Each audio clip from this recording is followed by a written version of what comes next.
নমস্কার বন্ধুরা, আজকে আমি ফিরে এসেছি একটি চাটনির রেসিপি নিয়ে।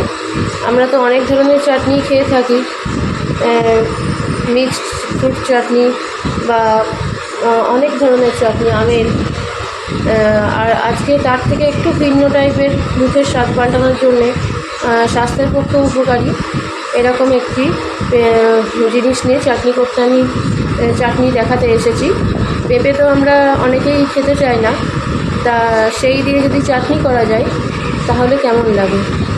আর সেই চাটনিটা যদি এরকম লোভনীয় দেখতে হয় তাহলে আমার মনে হয় বাচ্চা থেকে বয়স্ক যারা পেঁপে খেতে ভালোবাসে না প্রত্যেকেই এটা ভালোবেসে খাবে। তাহলে চলুন রেসিপিটা আমরা দেখে নিই কীভাবে বানিয়েছি। পেঁপের চাটনি বানাবার জন্যে আমি নিয়ে নিয়েছি পেঁপেটাকে কেটে এইরকমভাবে স্লাইস করে নিয়েছি। আমি কিন্তু মেশিনে করিনি, হাতেই করেছি। এইরকম পাতলা পাতলা করে স্লাইস করে নিতে হবে। এরকমভাবে আমি পেঁপেগুলোকে কেটে নিয়েছি। এবার পেঁপেগুলোকে প্রথমে আমি একটুখানি ভাপিয়ে নেব। তার জন্য সসপ্যানে খানিকটা জল চাপিয়ে দিলাম। জলটা গরম হলে পেঁপেগুলো দিয়ে দেব, দিয়ে একটু ভাপিয়ে জলটা ফেলে দেব। জলটা ফুটে উঠছে প্রায়, আমি এর মধ্যে একটু লবণ দিয়ে দেব।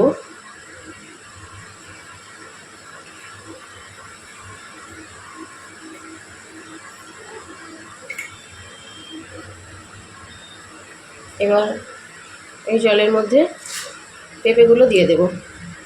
সেদ্ধ করব না, জাস্ট ভাপিয়ে নেব, পেঁপের কাঁচা গন্ধটাও চলে যাবে। সেই জন্য একটু ভাপিয়ে জলটা ফেলে দেব।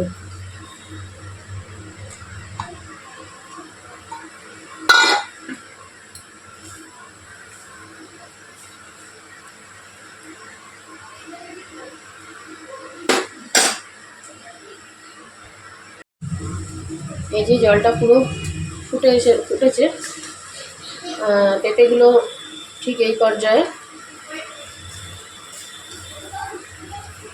জলটা ফেলে দেব, দিয়ে জলটা ঝরিয়ে নেব। আর এদিকে আমি একটা বাটি বসিয়ে দিলাম, তার মধ্যে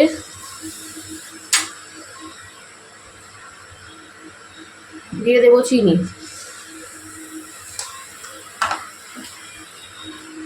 বেশ খানিকটা চিনি দেব।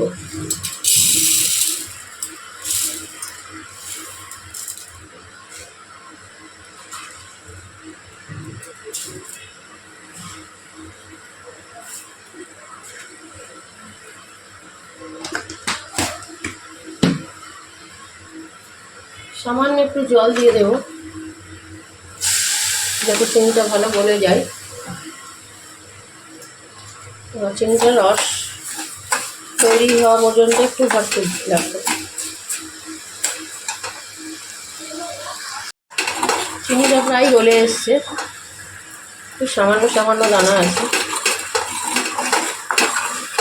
এইভাবে ঘাঁটতে ঘাঁটতে পুরোটাই গলে যাবে।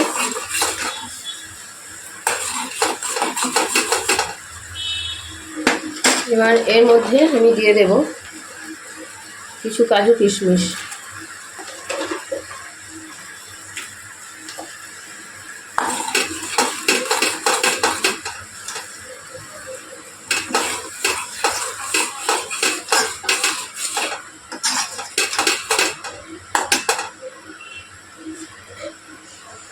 এবার দিয়ে দেবো এইরকম টুকরো করে কেটে রাখা লেবু, একটু রস করে এর মধ্যে দিয়ে দেবো।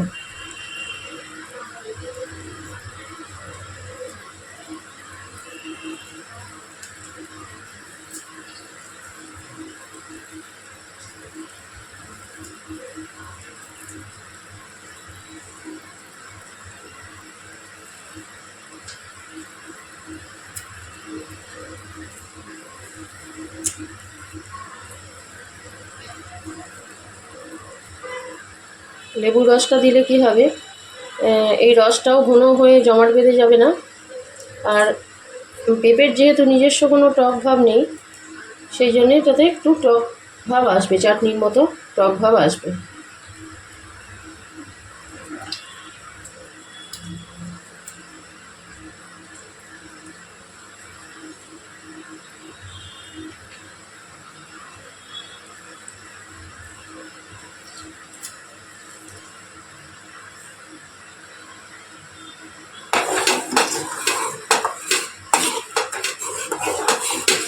এই যে চিনিটা পুরো গলে গেছে। এবার এর মধ্যে আমি ভাপিয়ে নেওয়া পেঁপেগুলো দিয়ে দেবো।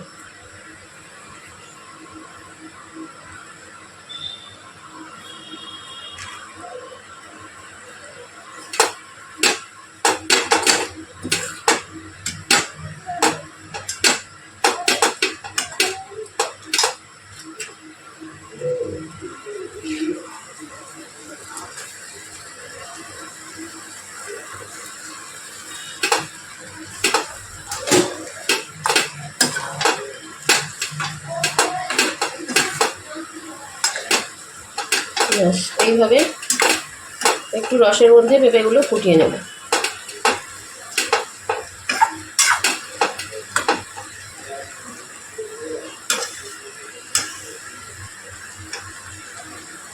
প্লাস্টিক চাটনিটা পুরো রেডি, এই রকম দেখতে হয়েছে ঠিক।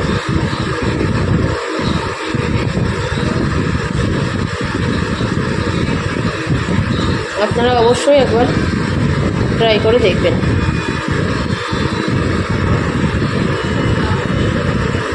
আর পরের রেসিপিটা না আসা পর্যন্ত আমার সঙ্গে থাকবেন আর আমার চ্যানেলটা একটু সাবস্ক্রাইব করে দেবেন, তাহলে পরের রেসিপিগুলো দেখতে আপনাদের সুবিধা হবে।